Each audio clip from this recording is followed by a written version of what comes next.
अस्सलाम वालेकुम नाजरीन, मैं दानिश अलीम आज ओखला पंचायत के माध्यम से अपने काउंसलर शोएब दानिश साहब के पास आया हूं, क्योंकि आवाम हमसे बहुत सवाल करती है कि पब्लिक के नुमाइंदे कहाँ हैं, वो आगे क्यों नहीं आते। तो आज तीखे सवालों के साथ बात की जाएगी और जवाबदेही भी तय की जाएगी।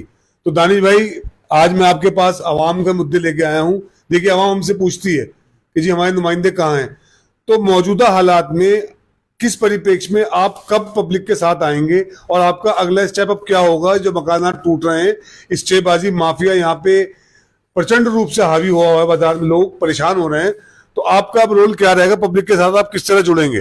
देखिए दानिश साहब, सबसे पहले मैं आपको बताना चाहता हूँ कि जितने भी स्टे माफिया हैं, सबसे पहले उन लोगों को हमारे सामने आना पड़ेगा जो लोग बिल्डिंग बनाते हैं, मकानात बनाते हैं।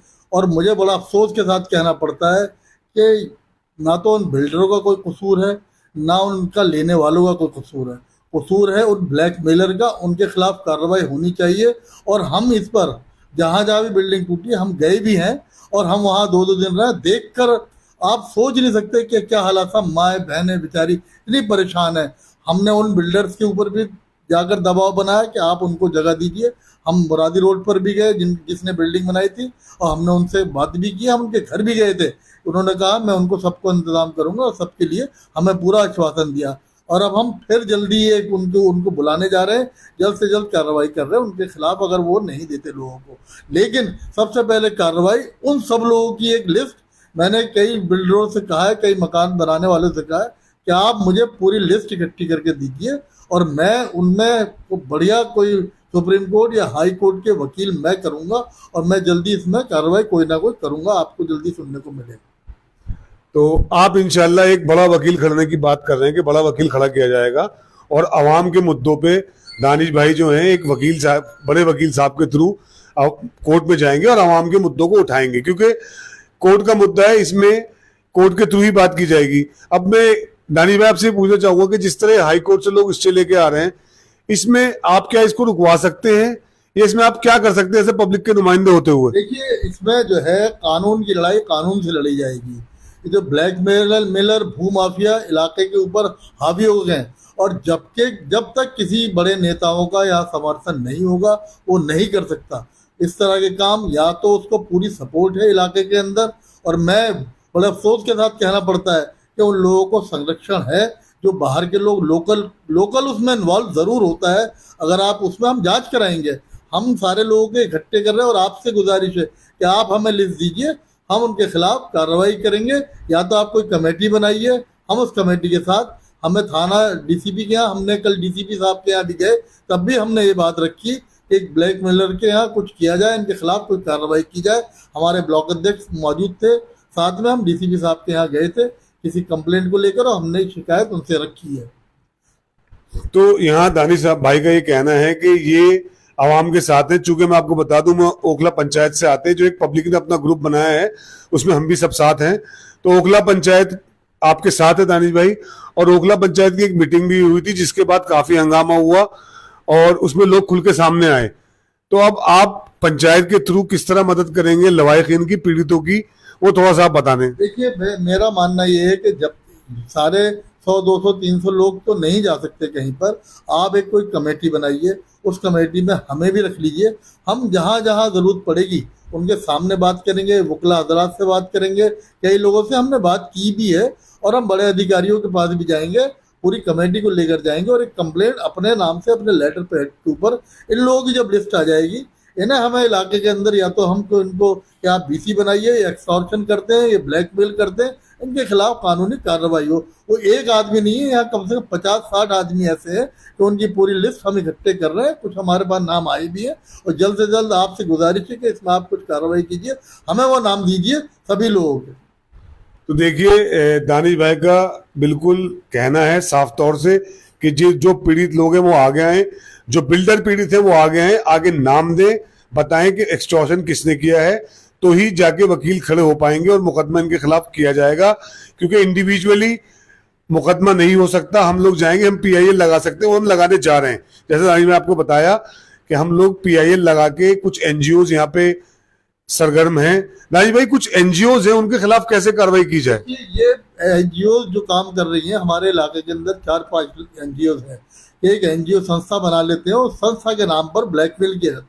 ये मैं आपको बताना चाहता हूँ, ये पूरी दिल्ली में, कल मैं डीसीपी उनके यहाँ ऑफिस में बैठा हुआ था, वहाँ भी वो ये पता चला कि पूरी दिल्ली में इस तरह के हालात है। और लेकिन हमें दूसरों से मतलब नहीं, हमने ओखला विधानसभा को देखना है और हमारी जिम्मेदारी बनती है कि बेचारे किसी का घर बर्बाद ना हो। लोग की ज़मीनें बेचकर कैसे कैसे अपने जेवर रखकर फ्लैट मकान खरीदते हैं और यहाँ पर जो उनके साथ होता है वो अच्छा नहीं होता। और इस तरह के लोगों को हम बिल्कुल इनका खंडन करते हैं, बहिष्कार करते हैं। ऐसे लोगों को ना तो अपने पास बिठाएं और उनका बाइकआउट करना चाहिए। और हमारे यहाँ कोई इस तरह का ना तो कोई आदमी आता है, हम पूरा उनके पुरजोर मजम्मत करते हैं और हम कानूनी लड़ाई लड़ेंगे, क्योंकि वहाँ मौके पर आकर कानून के उसमें हम कुछ भी नहीं कर सकते। वहाँ हमें वीडियो बनाने का शौक नहीं है, ना वहाँ आकर वीडियो बनाते हैं। लेकिन हमें जो कानूनी लड़ाई लड़नी है वो हमें हाई कोर्ट या सुप्रीम कोर्ट में लड़नी पड़ेगी।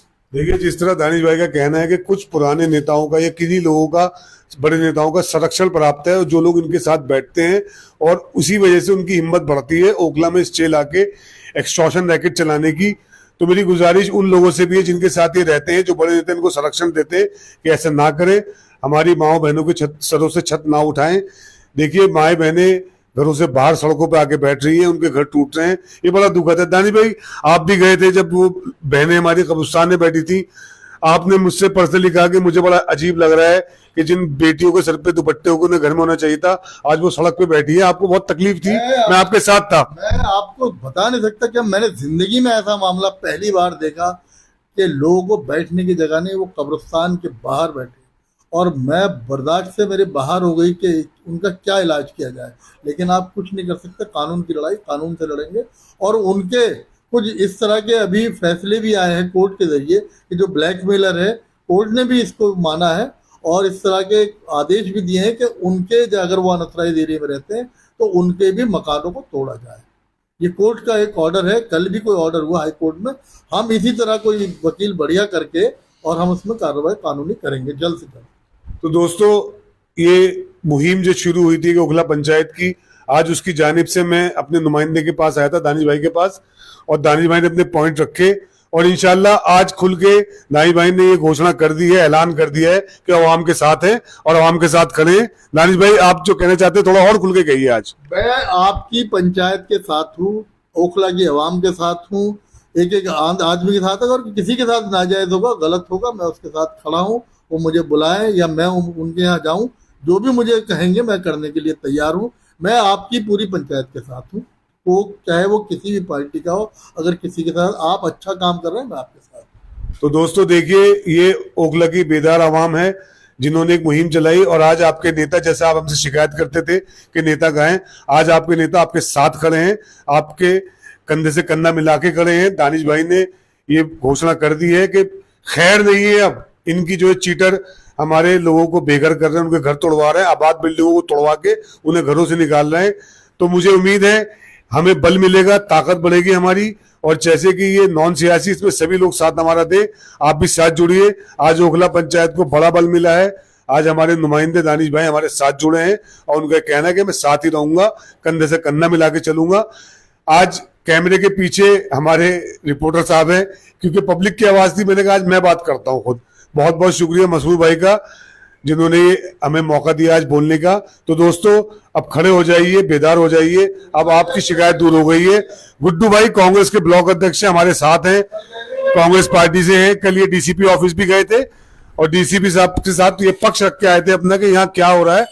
तो गुड्डू भाई, आप पीड़ित से भी आते हैं क्योंकि आपका घर भी टूटा है, तो आपने कल क्या बात की डीसीपी साहब को, आपने अवगत कराया इन चीजों से? देखिए, क्योंकि मैं पीड़ित हूँ तो मुझे अपना दर्द मालूम है और उन लोगों का भी दर्द मैं महसूस कर सकता हूँ जिन लोगों के मकान टूटे हैं। कल भी एक इंसिडेंट ऐसा ही हुआ। कल मैं वहाँ भी पहुँचा था सर सैयद रोड पे और मैंने वहाँ भी जाके उन लोगों का दर्द महसूस किया, क्योंकि मुझे पता है कि कितनी तकलीफ़ से इंसान गुजरता है जब उसके साथ ऐसे मामलात होते हैं। कल हम एक डेलीगेशन लेके गए थे जिसमें काउंसलर साहब भी हमारे साथ थे और हमारे डिस्ट्रिक्ट प्रेसिडेंट भी कांग्रेस के हमारे साथ थे और हम 10-12 लोग डीसीपी से मिले और हमने जाके कहा कि आप कम से कम इस बात का एक कोई आपको एक्शन लेना पड़ेगा, संज्ञान लेना पड़ेगा कि आप जो है ना कि आपके थाने में, आपके इलाके के थाने में क्या हो रहा है, किस तरह के लोग वहाँ एक्टिव हैं, किस तरह के लोग वहाँ ब्लैकमेलिंग कर रहे हैं, किस तरह के लोग वहाँ लोगों को ठगने का काम कर रहे हैं। उसमें कुछ लोग तो जो बैड करैक्टर हैं वो हैं, कुछ सफ़ेद पोश भी उसमें मौजूद हैं। तो आप हमने उनको पूरी जानकारी दी, और चूंकि आपको मालूम है कि 3-4 नाम तो खुल के सबके सामने आ चुके हैं। अब मेरा तो बिल्डरों से एक अपील है कि अगर वो उनकी बिल्डिंग पे कोई भी स्टे लेकर आता है तो उसका नाम उसको फौरन पब्लिकली कर देना चाहिए, क्योंकि इसी तरीके से जब नाम सामने आएंगे तो उनके अंदर एक खौफ पैदा होगा कि अब हम भी रोड पर आ गए हैं और उनका नाम भी लोगों ने जान लिया है, तो वो भी उनसे होशियार रहेंगे और उनके खिलाफ खड़े होंगे। तो बिल्डरों को भी जो है ना सोचना चाहिए कि हमारे बिल्डिंग बनाने से किसी को कोई परेशानी ना हो, और अगर उनके ऊपर कोई ब्लैकमेलर आके परेशानी डालता है तो उन्हें भी आवाम के साथ होना चाहिए। जहाँ तक हो, जो एक कमेटी पंचायत की, ये ओखला पंचायत बनी है, तो मैं भी उसका एक मेंबर हूँ। मैंने भी मैं भी उनके साथ जुड़ गया हूँ, और मैंने भी इस बात का अहद किया है कि मैं हर तरीके से तन मन धन से उनके साथ हूँ, क्योंकि मैंने झेला है, मुझे मालूम है। और यहाँ के जो इस तरह के काम करने वाले लोग हैं, मैं उनको एक ही मैसेज देना चाहता हूँ कि वो दर्द जो मैंने झेला है, वो दर्द जो उन फैमिलियों ने झेला है, जिनको मैंने अपनी आंखों से देखा है कि वो अपने बुज़ुर्ग माँ बाप को लेकर, अपने छोटे छोटे बच्चों को लेकर, अपनी बीवी बच्चों को लेकर जब बिल्डिंग से निकले तो तनहा एक एक जोड़ी कपड़े में निकले, और उनका सामान 3 दिन तक कब्रिस्तान में पड़ा रहा और कोई उठाने वाला नहीं था। क्योंकि अचानक अगर किसी के साथ ऐसा हादसा होता है तो वो कहाँ जाके रहेगा। किसी के घर में, या दिल्ली जैसी, ओखला जैसी जगह में इतना कंजस्टेड एरिया है, तो यहाँ पे अपने रहने की जगह नहीं है, तो दूसरे को कैसे कोई रख सकता है। तो 3 दिन तक बेचारे लोग पड़े रहे। कोई 3 फैमिली तो ऐसी हैं जिनको मैं जानता हूँ जो मेवात जाके शिफ्ट हुई हैं अपने रिश्तेदारों के यहाँ, उनको यहाँ रहने की जगह ही नहीं मिली। तो मेरे जज्बात हैं, मैं उन लोगों को एक मैसेज दे रहा हूँ अपनी तरफ से कि इस तरह का दर्द जो झेलता है वो कभी ज़िंदगी में भूलता नहीं है। ये बात इस तरह के लोग याद रख लें। जो नुकसान है बिल्डिंग का, सामान का, उसको तो हम बर्दाश्त कर सकते हैं, लेकिन जो दर्द हमने अपने बच्चों का, अपनी बीवी बच्चों का, अपने माँ बाप का झेला है, उसको शायद मैं तो ज़िंदगी भर नहीं भूल सकता, ना मैं इस बात के लिए उन लोगों को माफ़ कर सकता। ये मेरा बिल्कुल, और मैं नहीं, जो लोग वहाँ पे 22 फैमिलियाँ थी बिल्डिंग में हमारी, उन लोगों को मैंने रोते बिलखते देखा है पार्किंग के अंदर बैठ के पूरी रात, जिसमें शुगर के भी मरीज़ थे, हार्ट के मरीज़ थे, एक उसके अंदर इद्दत में बैठी हुई एक औरत थी। आप बताइए कि बुज़ुर्ग और औरतें और बच्चे किस हालत में वहाँ से निकले होंगे, और किस तरह से वो आज ज़िंदगी गुजार रहे हैं, किराए पे जाकर लोगों के पास रह रहे हैं। अब ये समझ लीजिए, ये तो मेरे जज्बात हैं जो मैं इस तरह की बात आपसे कर रहा हूँ, लेकिन इस बात का मैसेज क्लियर कट है कि ना वो लोग कभी ज़िंदगी में भूलेंगे इस तरह की हरकत करने वालों को, ना मैं कभी भूलूंगा। तो दानिश साहब, आप ये मुहिम लेकर चले हैं, हम आपके साथ हैं, यहाँ कौंसलर साहब भी बैठे हैं, वो भी आपके साथ हैं, इलाके की तमाम जनता आपके साथ है। आप चलिए, अल्लाह ताला आपको इसका अजर देगा और इंशाल्लाह इसमें आपको कामयाबी मिलेगी इंशाल्लाह। देखिए दोस्तों, आज खुल के आप लोग कहते थे कि नुमाइंदे कहाँ हैं, दानिश भाई आपके साथ हैं, कांग्रेस के ब्लॉक प्रेसिडेंट बैठे हैं, और मैं पार्टी का तर्जुमान हूँ, स्पोक्स पर्सन हूँ। हम आपके साथ हैं, हम इस मुहिम को लड़ रहे हैं, मगर ये सियासी मुहिम नहीं है। सारी गैर सियासी पार्टियां जो है हमारे साथ आएँ और इस मुहिम को आगे बढ़ाएं। शुक्रिया, अस्सलाम वालेकुम।